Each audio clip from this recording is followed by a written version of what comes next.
Livro do profeta Jeremias, capítulo de número 4. Jeremias, capítulo 4. Quem precisa de uma palavra, fala eu. Amém. Amém. Profeta Jeremias, capítulo 4, os primeiros versículos dizem assim. Palavras do Senhor. Se voltares, ó Israel, diz o Senhor, volta para mim. Se removeres as tuas abominações de diante de mim, não mais andarás vagueando. Se jurares pela vida do Senhor em verdade, em juízo e em justiça, então nele serão benditas as nações e nele se glorificarão. Porque assim diz o Senhor aos homens de Judá e também de Jerusalém: lavrai para vós outros um campo novo, e não semeeis entre espinhos. Circuncidai-vos para o Senhor, circuncidai o vosso coração, ó homens de Judá e moradores de Jerusalém, para que o meu furor não saia como fogo e arda, e não haja quem o apague por causa da malícia das vossas obras. Amém. Amém.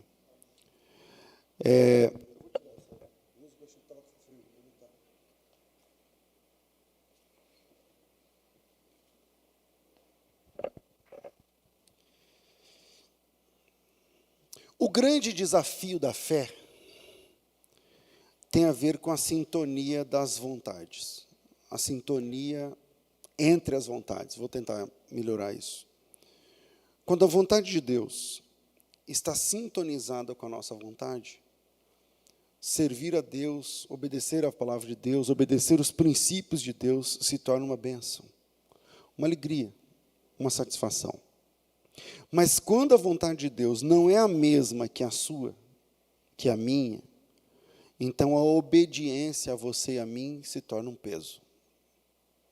Quando o que Deus manda você não quer, você não gosta, então aquilo é um peso. Quando nós lemos a Bíblia, vemos pessoas servindo a Deus com uma disposição, uma alegria, que não é fácil encontrar nos nossos dias. Homens, mulheres, profetas, reis, sacerdotes, pessoas comuns, guerreiros. A gente vê pessoas servindo, ou, vamos pensar no Novo Testamento, pessoas que foram curadas por Jesus e já querem servir. Aquele gadareno, por exemplo, que assim que foi liberto, ele já se tornou pregador, conforme Marcos, em Decápolis. Decápolis é uma cidade, não é uma cidade, é uma região de 10 cidades. Decápolis é uma região de 10 cidades. E ele se torna missionário para 10 cidades. Isso está lá registrado em Marcos, capítulo 5, versículo 20. Mas quando a gente olha para a nossa realidade, nós vemos pessoas que estão na igreja há anos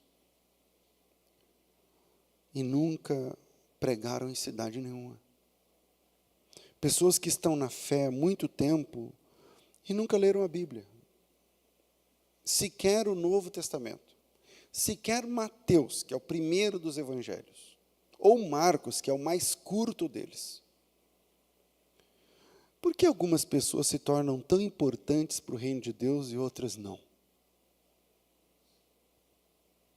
Por que algumas pessoas se convertem e, ao se converterem de verdade, em pouco tempo, se tornam relevantes?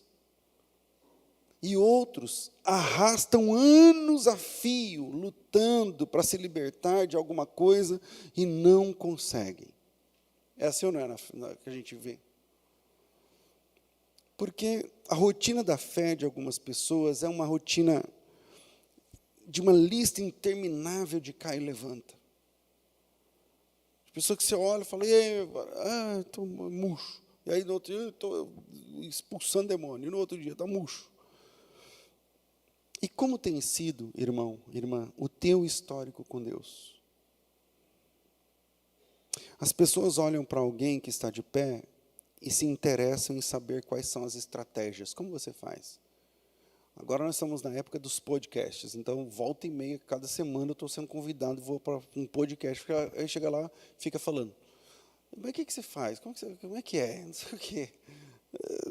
As pessoas olham e elas querem saber o que você faz, como que é, como você vive, o que você come, que hora que você acorda, que hora que você dorme e tal. Na realidade, o servo de Deus não tem nenhum segredo que não possa ser compartilhado. Isso aqui não é uma maçonaria. Não existe manha, não existe esquema. Fulano tem a manha, fulano tem o... Não, a vida cristã vitoriosa é uma vida comum, baseada na simplicidade do Evangelho, de tentar ser o máximo parecido com Cristo, e a gente nunca consegue ser exatamente uma xerox, uma cópia, né? Mas lutar por isso, por ser honesto, ser digno, ser moral, e quando erra, levanta, enfim.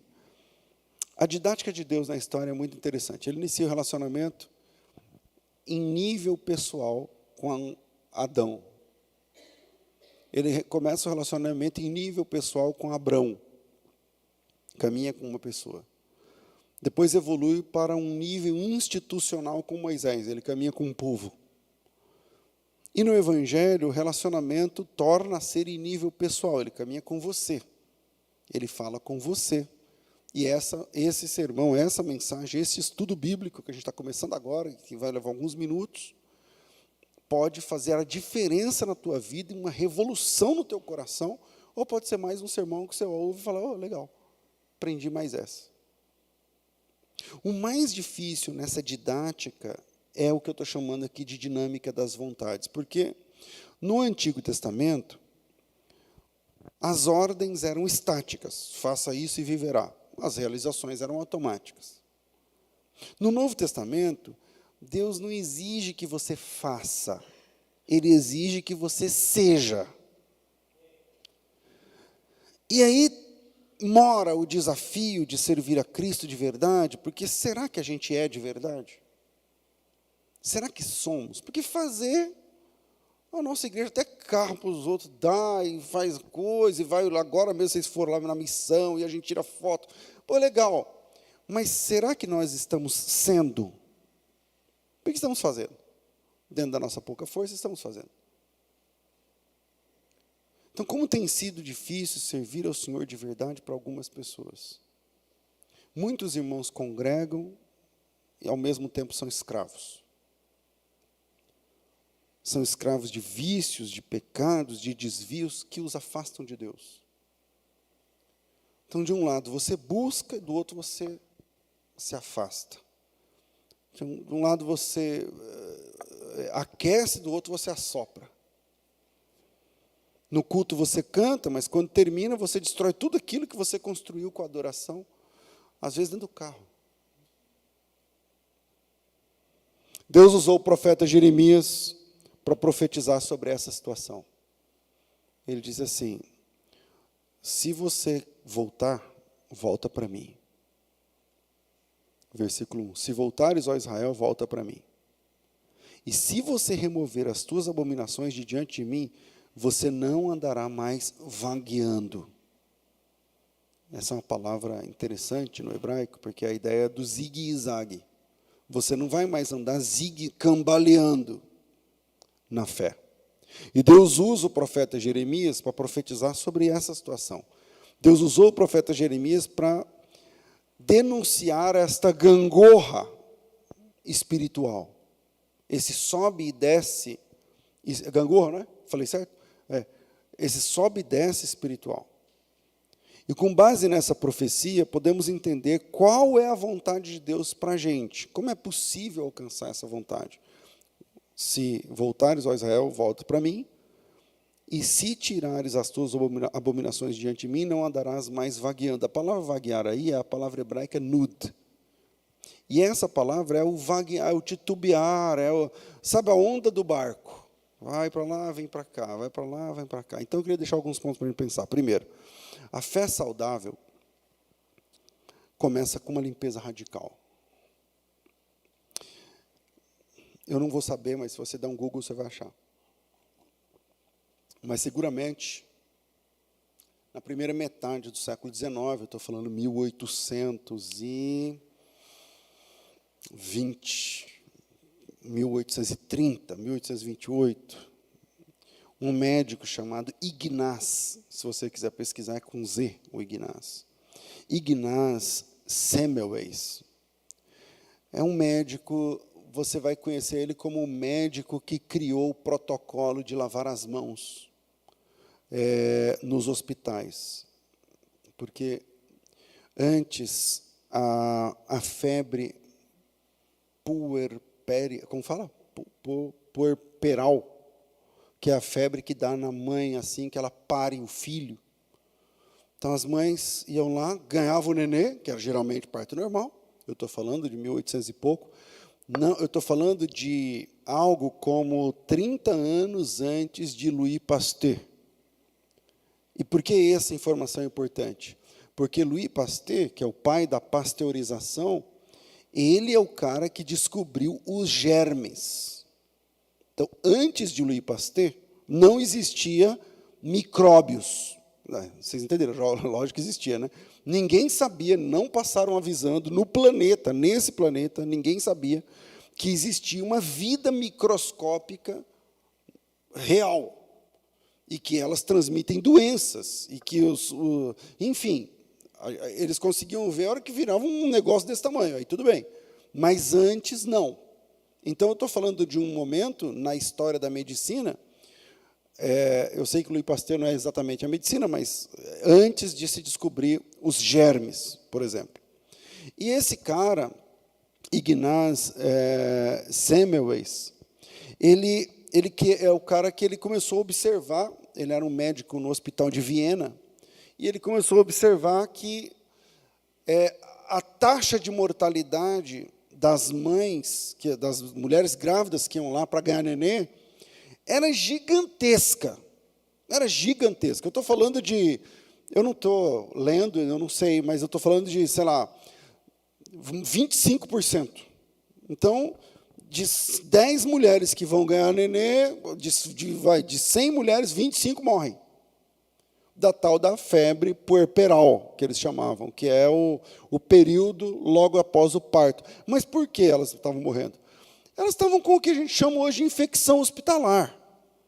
Porque ela chega lá e se abre toda, não existia luva, o médico saía da autópsia que ele acabara de fazer e vinha com as mãos sujas e enfiava a mão dentro da mulher e tirava o nenê e tal. E muitos bebês já morriam também, o bebê e a mãe, e todo mundo morria. E as pessoas morriam de um corte na mão. Então, eu estou falando de um período onde o hospital era o local onde a maior taxa de mortalidade se concentrava. Era melhor você se tratar em casa, pesquisa isso que eu estou falando, vale a pena. Era melhor você se tratar em casa do que ir ao hospital. E aí eles dizem, não, porque o hospital, quando a pessoa vem, é porque já está no finalmente. Mas não era isso. Não era isso. E esse médico, Ignaz Semmelweis, ele percebeu que a falta do protocolo de higiene, a falta de asepsia nos hospitais, estava matando mulheres, e que eles chamavam lá da tal da febre logo depois do parto. E com 3 palavras numa folha, ele percebeu o seguinte, tinham duas salas de parto. Uma sala conduzida por médicos residentes, aqueles que não estão ainda, já estão formados, já são médicos, mas ainda não estão por conta. E aí, nessa sala dos médicos, havia lá 10 partos por uma semana. E na outra sala, eram pelas parteiras, havia 10 partos pela semana. Só que na sala das parteiras, eu vou falar um número que vocês vão pesquisar, talvez não vai ser esse, eu estou falando de cabeça. Na sala das parteiras, era tipo, sei lá, 8 vezes menos a taxa de mortalidade. E na sala dos médicos, 8 vezes mais, da tal da febre da mulher que ganha o neném. E ele falou assim, tem alguma coisa aí, será que é a sala? Será que é a sala? E vamos trocar de sala. Não é a sala. E as parteiras não morriam tanto, Morria também, mas não tanto. E aí, nos médicos... E aí ele falou, bom, a única coisa... Não existia micróbios, não existia germe, ninguém sabia de nada disso. Ele falou, bom, a única coisa que eu consigo ver é que os médicos, eles como são médicos, eles faziam autópsias. E as parteiras não. Então, o médico ia lá, fazia uma autópsia, abria, tirava a barrigada da pessoa lá, tudo, tal, e saía de lá sem lavar as mãos e ia fazer o parto. E ele falou assim, não lavava os instrumentos, tal. Ele falou assim, pegou uma folha de papel e escreveu 3 palavras: lave as mãos. E fez uma solução de, eu não lembro agora, de cloro, com cal, com não sei o quê, que a pessoa lavava a mão ali, e a taxa foi reduzida de, sei lá, de 25% para 1%, em um mês. E aí, alguns médicos de outros lugares falaram, isso aí é uma coincidência, isso aí é não sei o quê e tal. E, sem reconhecimento, esse cara terminou num manicômio. Ele foi internado num manicômio, quando era sem ser pela vontade, como fala. Pegaram ele, falaram que vamos ver um hospital novo, que está não sei o quê, chegaram lá, era um manicômio, quando ele percebeu, ele tentou, não deu, e ele morreu no manicômio, pouco tempo depois, porque cortou a mão, micróbios de novo, tal, e ele morreu, gangrenou, e ele morreu com 47 anos de idade. E por que eu estou falando essa história e a importância de se livrar da sujeira? Porque a higiene, os protocolos de higiene, que hoje são bem, né, nos hospitais, resolveu milhões de pessoas, milhões e milhões e milhões e milhões de pessoas morreram porque ninguém sabia que os médicos estavam matando as pacientes quando iam fazer o parto, trazendo dos mortos micróbios e germes e coisas da morte, da tanatopsia, para a obstetrícia. E é interessante como essa falta de higiene se comporta no ambiente espiritual. E eu não estou falando de falta de higiene física agora, ou de sujeira. É interessante como nós juntamos lixo. E juntamos coisas que não prestam, especialmente homens, nessa casa. O homem gosta de juntar tranqueiras, que não servem para mais nada. Queimou, sei lá o quê, aí o cara olha e fala, isso aqui eu não vou jogar fora. Então, mas você vai arrumar? Não, não vou, mas isso aqui é um chuveiro, meu amigo. Isso aqui é uma torneira. Mas a torneira você tirou, se tivesse boa, estava lá. Não, mas aqui eu posso tirar uma peça. Aqui, e o homem gosta de juntar tranqueira, coisas que não servem para mais nada. Geralmente, quando pode, tem um quarto de bagunça. E os homens se orgulham disso. É um lugar onde nós colocamos coisas que não servem para mais nada. Mas que a gente, por algum motivo, não tem coragem de nos livrar delas, de jogar lá fora, porque em outro tempo essas coisas tiveram algum tipo de valor. Se passar o cara que passa lá pegando coisas, se você quer dar, acho que nem o cara quer. Ele fala, não, meu, isso aí é com lixo. É terça e quinta, e não sei o que lá, não é comigo isso daí. E esse departamento que a gente tem de tranqueira não é aberto ao público. Quando você recebe uma visita na sua casa, não é lá que você leva. Esse lugar é um lugar geralmente pouco iluminado, não tem limpeza ordinária, não se limpa 2 vezes por semana. A maioria de nós tem um lugar assim, onde juntamos coisas que não prestam. Mas o problema é quando isso se aplica à vida espiritual. Existem coisas que na velha vida eram usadas, mas que na nova dieta, agora como servos de Cristo, não nos servem mais. Não presta mais para nós. Acabou.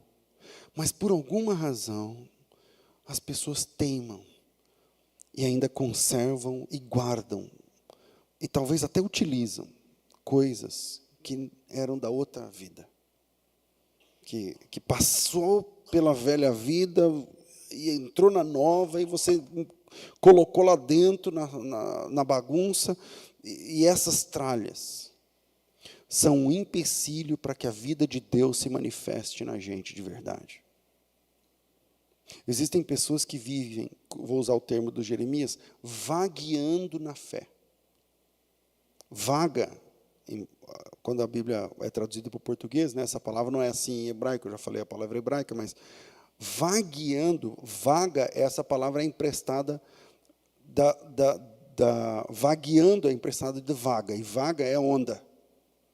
Quando você ouve aquela música antiga, se da vida as vagas procelosas são... Vaga é a onda que vem.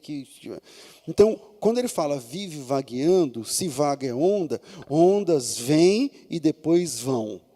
Elas sobem, depois descem. Tem época que sobem mais, tem época que sobem menos.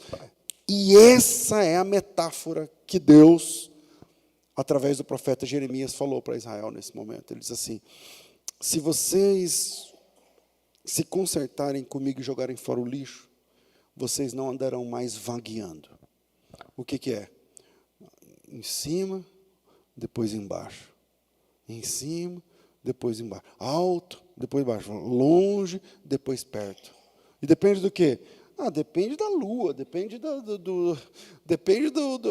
a onda. Do que ela depende? Da lua, do sol, da chuva, do vento. Ou seja, essa a experiência de muitas pessoas na vida espiritual. Pessoas que dependem. Pessoas que dependem. Que para congregar, depende. Que para ofertar, depende. Que para louvar a Deus, depende. Que para, tudo depende. Tudo depende. E Deus diz assim para Jeremias, fala assim para Israel, deixa eu ler aqui, eu estou sem a Bíblia impressa hoje, se você voltar, volta para mim, e se você remover o lixo diante de mim, você não andará mais vagueando, em cima, embaixo, longe, perto, como a vaga é onda, ele está falando, você não vai mais andar zigue-zagueando na fé, zigue-zagueando na fé. Pessoas que não mantêm um padrão de comunhão com Deus são assim. Se eu perguntar quantas vezes você participou da ceia do Senhor em 2022, tem gente que nem sabe. Fala, eu tenho que fazer a conta aqui, pastor. Pessoas que não conseguem agradar a Deus vivem assim. Zigue-zagueando, vagueando. Pessoas que não conseguem se manter firmes no Evangelho são assim, são pessoas assim, que desejam uma vida íntegra com Deus, mas não funciona. Pessoas que querem, que buscam, que sentem, que desejam uma vida com Deus, mas que, paradoxalmente, cultuam abominações, carregam o lixo, escondem o germe, escondem os micróbios, escondem a sujeira. Vivemos um tempo onde as abominações podem ser, por exemplo, virtuais. Não existia isso. Amanhã eu faço 27 anos de conversão. Não existia isso. Onde o que é abominável ao Senhor pode não ser realmente físico, ou que você segura. E nesse contexto, essas coisas se tornam um impedimento para que a vida de Deus se manifeste na gente de verdade. Existe uma vida plena em Deus. Existe sim a possibilidade de você ser livre, irmão, irmã. Cheio, cheia, pleno, feliz, realizada, abençoado, abençoada. Existe sim a possibilidade de você viver 100% dentro da vontade do Senhor. Existe um jeito de parar de vaguear. Ouça isso, porque é libertador. Existe um jeito de parar de ficar oscilando. Existe um jeito de se livrar dos altos e baixos da fé. Existe um jeito de sair da roda viva, da rotina do cai e levanta espiritualmente. E Deus está dizendo para Jeremias, avisa para eles, que se eles quiserem dar um passo, é comigo, não é com as pessoas. É comigo, se voltar, volta para mim. Porque as pessoas dizem, eu preciso voltar para a igreja. Não, você precisa voltar para a igreja, você precisa voltar para Deus. Você precisa se acertar com Deus. E aí Deus, Ele vai fazer vários rolês depois disso aí. Um deles é a igreja. Mas o conserto não é com uma estrutura humana de 4 paredes. É com Deus, aquele que te chamou. Aquele que fala e você treme. Aquele a quem você teme, aquele a quem você ama, aquele com quem você não acertou os ponteiros por algum motivo, é com ele. E Jeremias está dizendo, Deus para Jeremias, fala para Israel assim, se você voltar, é para mim que você tem que voltar. Não é para a religião, não é para as estruturas. Segundo, seja resolvido em seu coração. Seja resolvido em seu coração. E aí Deus, Ele vai fazer aqui com Jeremias, falar para Jeremias, o versículo 4. Circuncidai-vos para o Senhor, mas circuncidai o prepúcio do vosso coração. Ele fala isso. A circuncisão é uma espécie de intervenção cirúrgica, onde a pontinha da pele do pênis da criança, aquela pelezinha que recobre a glande do pipi do nenê, era cortada, removida. Claro que, quando Deus deu essa ordem perpétua para Israel, eles estavam num contexto do deserto. E no deserto, essa era também uma medida de higiene, porque na antiguidade, como eu disse há pouco, a falta de higiene matava um número enorme de bebês. Porque, agora pensa saindo do Egito, ficaram 40 anos no deserto, sem muitos banhos. Você já ficou um dia, 24 horas sem tomar banho? É horrível. É horrível. Partes íntimas, é horrível. Então, eles estão não 24 horas sem tomar banho. Eles estão 40 anos vivendo no deserto, cara. Pastor, o senhor está dizendo que ninguém tomava banho? Então, todo dia não. Não tinha água nem para beber. Tem para tomar banho? Então, muito tempo sem banhos, sem muita água, sem muito asseio, no meio do deserto. Então, aquela marca física também salvou vidas. Eu acabei de contar a história do médico que trouxe o protocolo de asepsia para dentro das portas para dentro do hospital. E aqui, lá no deserto do Sinai, Deus está dizendo assim, quando a criança nascer, que tiver 8 dias, você vai cortar a pele do prepúcio, do pipi do menino. E aí, claro, que junto nessa questão da falta d'água, da higiene, enfim, da poeira e tudo mais, essa era uma marca física que o judeu trazia de uma aliança que era realmente espiritual. Uma marca física de uma aliança espiritual. Todo judeu passava por essa experiência ao 8º dia. E é interessante ser ao 8º dia, porque com o 8º dia a criança ela não pode palpitar, ela não pode dar palpite. Ela não faz nada. E que dó, que dó. Jeremias agora profetiza, nesse capítulo, que o servo de Deus precisava remover o prepúcio do coração. E ele diz, você precisa arrancar a sujeira, o que segura a sujeira no coração. Porque você entendeu a lógica do corte do prepúcio do pipi do garoto, né? Porque ali junto sujeira, beleza. Aí Deus fala assim para Jeremias, vocês fala para eles que eles têm que se circuncidar. Ele fala, mas nós somos circuncidados ao 8º dia. Ele falou, então, mas você tem que se circuncidar no coração. No coração.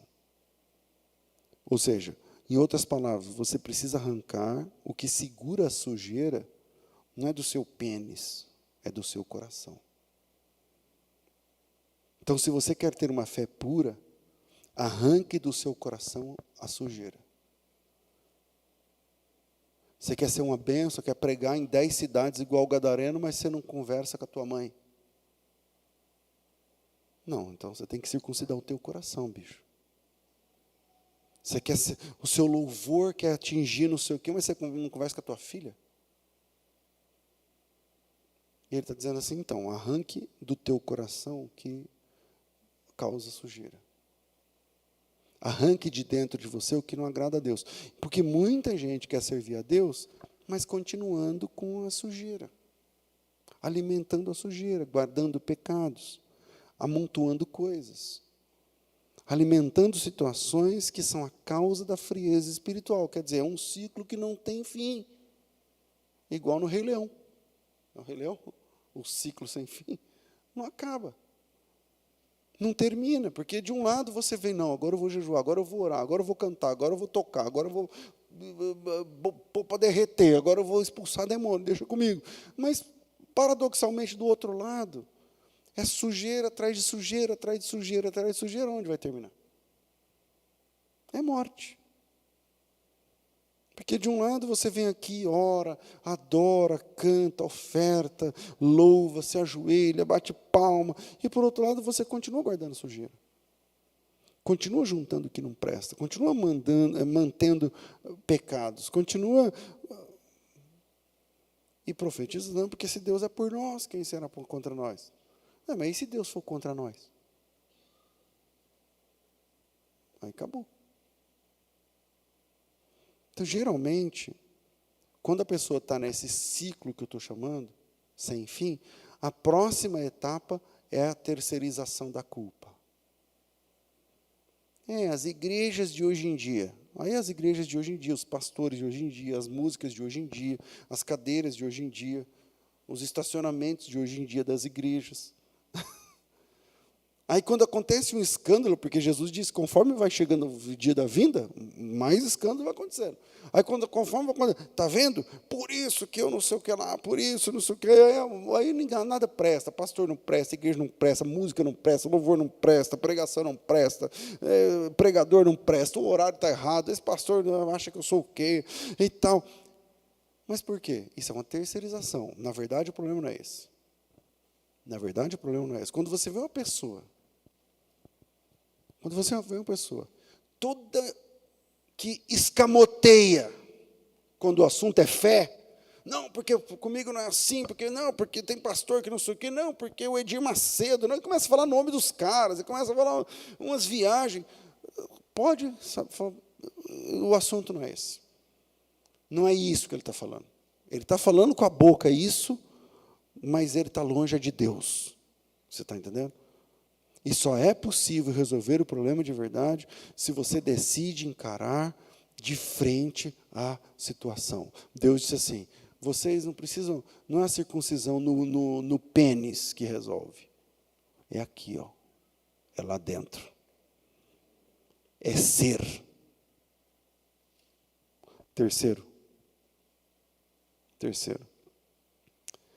Entregue a sua intimidade logo. Onde era feita a primeira incisão no homem judeu? No pênis, no pipi, né? Pequenininho, no pipi, no garoto. 8 dias. Cara, existe parte do corpo mais íntimo do que o órgão sexual da gente. Se imagine agora, aqui em cima, sem roupa. O que você faz? Você tampa os órgãos genitais. Se é uma mulher, tampa os seios e aqui, ó, na região da vagina. Se é um homem, porque é vergonha. E aonde era feita a primeira incisão, a primeira cirurgia, com 8 dias, no pipizinho do garoto. Pastor, você vai pregar sobre como assim? O que é isso? Então, existe uma parte do corpo mais íntima do que o órgão sexual? Acho que não. Pois é lá que Deus decidiu mexer primeiro.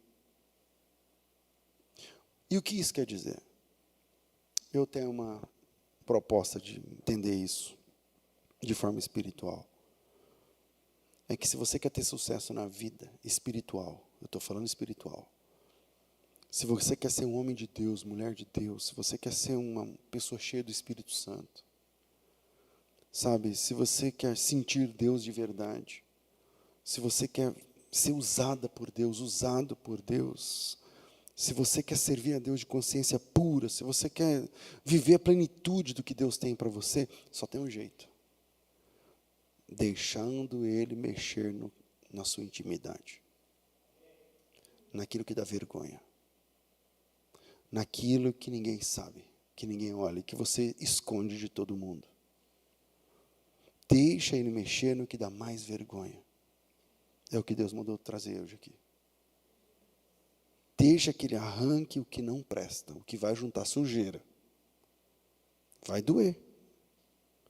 Mas você vai sair dessa experiência um homem diferente, uma pessoa diferente. E essa intervenção, que era realizada no garoto de 8 dias de vida. O que isso diz para mim? Porque nesse tempo, essa criança não tem... Que condição ela tem de resistir? 8 dias. Às vezes não caiu nenhum umbigo. Hoje em dia as crianças já nem têm mais umbigo, né? Não sei. Porque está mudando tudo, as crianças já nascem com dente. Deus me livre. Antigamente, eu sou da época que... E aí, já abriu o olho? Quem é dessa época? Quem é aí, ó? Nascia, demorava uns 2, 3 dias para abrir o olho. Hoje em dia, a criança já nasce com o olho desse tamanho, meu irmão. E já mexendo no celular, ensinando você a baixar o negócio. Hoje, lá no programa de rádio, foi uma psicóloga, né? Foi muito bom. E eu falei para ela, mas as crianças hoje já nascem tendo rede social, isso é verdade. Já nasce tendo não sei quantos mil seguidores, meu irmão. Eu nem sei porque eu estou falando isso. Deixa eu ver. E essa intervenção é realizada na criança de 8 dias de vida, porque nesse tempo não existe condição de resistência. Imagina que fala assim, ó, quando fizer 13 anos, que aí é uma outra cerimônia que o rapaz judeu passa, que é o bar mitzvah, né, o filho da regra, do mandamento. 13 anos, fala, vai lá que vai arrancar a pontinha do seu pipi. Ele vai? Não vai. Não vai, meu amigo. Se eu fosse judeu, eu não ia nessa cerimônia, porque eu tenho dó, eu não deixava meus filhos tomar injeção. Eu tenho dó. Eu falava, não, o bicho é pequeno, não sei o quê. Então, com 8 dias de vida, por que isso tem a ver? É porque não tem resistência, ele não vai segurar a sua mão. Ele não vai segurar a mão do médico, ele não vai dar um tapa no médico, ele não vai... A única coisa que ele pode fazer é chorar, meu irmão. E chorar está liberado, pode. Chorar pode, no processo. Pastor, pode chorar no processo? Pode chorar no processo. Muitos de nós estamos impedindo as intervenções de Deus porque a gente cresceu. E quando a gente cresce demais, aí é meu jeito, né? É no meu jeito, é no meu tempo, comigo não é assim, essa igreja não sei o quê, esse pastor não sei o que lá, esse texto não isso, agora eu sou grande. Eu sou grandão, então eu sou grandão, eu tenho minhas opiniões, eu tenho meus próprios esquemas, eu tenho minhas teorias, minhas teologias, e aí a gente começa a impedir a ação, a intervenção de Deus. Se você quer ser livre de verdade, comece entendendo que a libertação começa quando você tira a mão. Porque um bebê de 8 dias não tem como pôr a mão, não tem coordenação motora.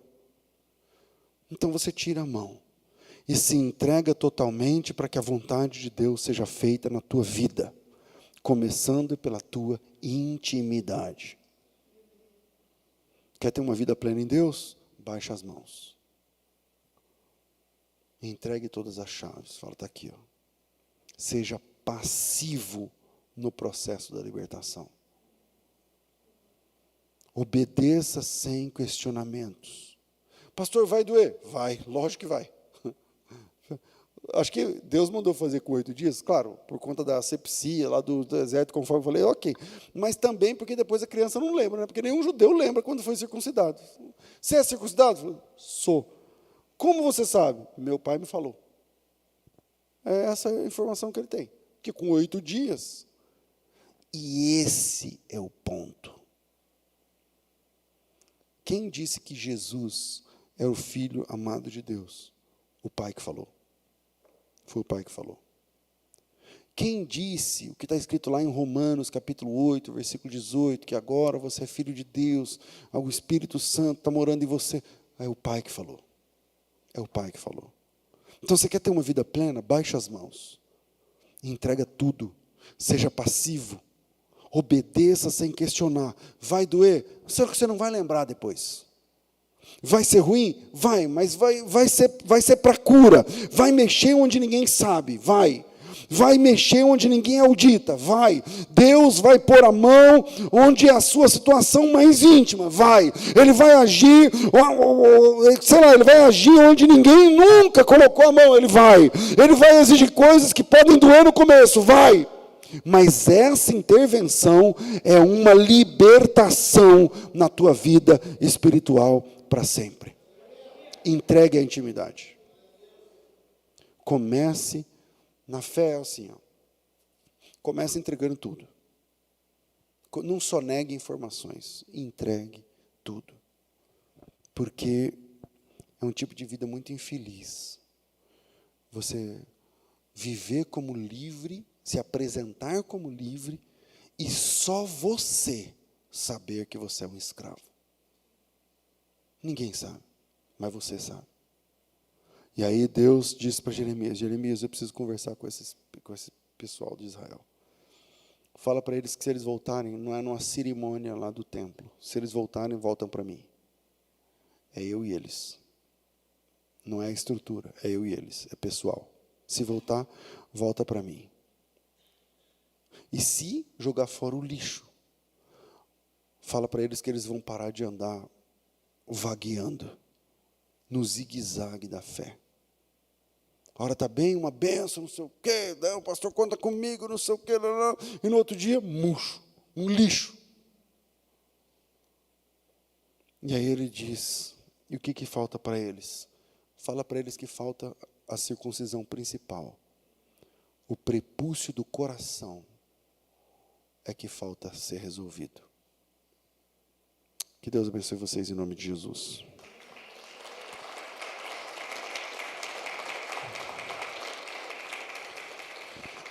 Meus irmãos, vamos ficar de pé, por favor. E chegou o momento da nossa entrega. Domingo agora é o primeiro domingo do mês, e no primeiro domingo do mês nós oramos por todas as famílias. Então planeje estar aqui com a sua casa para receber essa oração. Você que está pela internet ouvindo a gente, todo primeiro domingo nós temos uma oração com imposição de mãos por todas as casas, todas as famílias. Então, já prepara aí para domingo. E agora, e tem jejum, né? É domingo agora? Então, domingo agora é dia de jejum também. Então, no sábado, se você pode, sei lá, a hora que você puder, no sábado você começa o jejum. A gente começa meia-noite, 6h, sei lá. A hora que você puder, você começa o jejum. E a gente entrega o jejum aqui na igreja.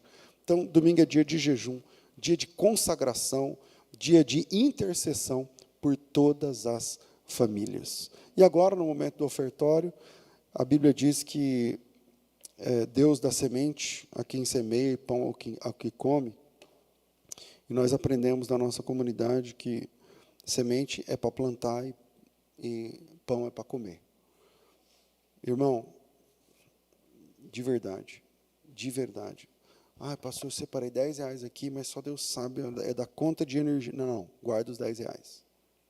Não precisa, não. A igreja precisa? Precisa. Mas não é desse dinheiro que a igreja vive. Não é com esse dinheiro que o reino de Deus cresce. O reino de Deus cresce da provisão que Ele dá a você.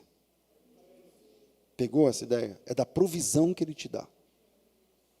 Às vezes a provisão nem é tanta, mas é o azul, é o que Deus te deu. Deus te deu. Então, esse você investe na obra de Deus. Porque a Bíblia diz que Ele dá semente para quem semeia. Então, semente é para quem semeia. E Ele dá pão para quem come. Se o que você tem de recurso financeiro é pão, não dê nada. Deus te deu esse pão para a sua casa, para a sua família. Não dê, não. Não vem aqui à frente. Mas se o irmão e a irmã recebeu também provisão, então esse você pode repartir, porque a Bíblia diz que aquele que semeia vai receber na quantidade que semeou, da forma que semeou. Quem semeia pouco, colhe pouco. Quem semeia muito, colhe muito. É o que a Bíblia diz. Curva a sua cabeça e vamos ao Senhor em oração. Pai Santo, nós te louvamos em nome de Jesus. Obrigado por essa palavra e pela instrução que recebemos essa noite. No nome de Jesus, abençoe cada irmão e cada irmã, agora no momento do ofertório, que vai entregar, que vai investir na tua causa, na tua obra. Obrigado, Senhor, porque uma das formas de ver o seu jeito de ser pai também é através da provisão. E como o Senhor tem sido fiel em tempos de tanta dificuldade e nos mínimos detalhes. Aqueles detalhes tão mínimos que só aquele que foi abençoado percebe. O Senhor tem cuidado de nós. Obrigado. E como resposta, nós queremos cuidar da tua obra. Porque nós vamos cuidar da tua obra com o dinheiro que o Senhor deu a nós, com a condição que o Senhor nos deu. Então recebe, Senhor, os dízimos do teu povo, as ofertas, os votos que foram feitos. A tua palavra diz que cada um contribui segundo propôs no seu coração. E talvez agora, nessa oração, o Senhor está direcionando os teus servos a contribuir. Em nome de Jesus, recebe. E que nos dê sabedoria para investir completamente na tua obra e no teu reino. Em nome de Jesus. Amém. Amém. Hoje eu vou ser do